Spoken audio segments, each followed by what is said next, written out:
Bhairab rail স্টেশনে যাত্রীবাহী train আটকে মব সৃষ্টি করে সন্ত্রাসী হামলার প্রতিবাদে স্বরাষ্ট্র মন্ত্রণালয়ের উপদেষ্টা বরাবর স্মারকলিপি দিয়েছে অখণ্ড কিশোরগঞ্জ জেলা রক্ষা আন্দোলন। বৃহস্পতিবার দুপুরে আন্দোলনের 10 সদস্য বিশিষ্ট প্রতিনিধি দল জেলা পুলিশ সুপারের মাধ্যমে স্বরাষ্ট্র মন্ত্রণালয়ের উপদেষ্টা বরাবর স্মারকলিপি হস্তান্তর করেন। স্মারকলিপিতে বলা হয়, ভৈরব রেল স্টেশনে ট্রেনে হামলার মতো ঘটনা সরকারের ভাবমূর্তিকে গভীরভাবে প্রশ্নবিদ্ধ করেছে। এই ঘটনায় দ্রুত আইনি ব্যবস্থা না নিলে সরকারের সক্ষমতা ও সদিচ্ছা নিয়ে জনগণের মধ্যে সংশয় সৃষ্টি হতে পারে।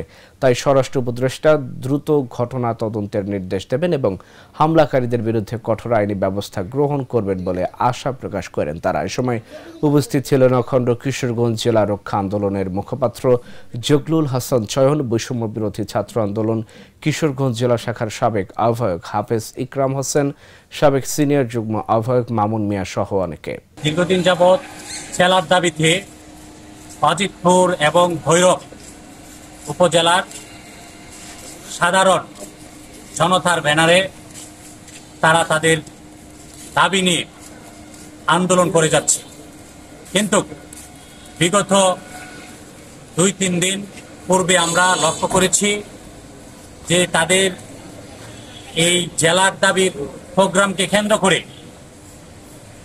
স্থলপথ, রেলপথ এবং জলপথ তারা অবরোধ করার ঘোষণা দেয়। এরই প্রেক্ষিতে তারা ভৈরবের রেল স্টেশনে অবস্থান নেয় এবং সেখানে যাত্রীবাহী উপকূল এক্সপ্রেস ট্রেন যখন ভৈরব স্টেশনে এসে অপেক্ষমান ছিল, তারা সেটাকে আটকে দেয় এবং সেই ট্রেনে তারা অতর্কিতভাবে পাথর নিক্ষেপের মাধ্যমে প্রায় 20 থেকে 25 জন মানুষকে আহত করে, যেটা আসলে কিশোরগঞ্জবাসী সহ এদেশের মানুষকে খুবই মর্মাহত করেছে।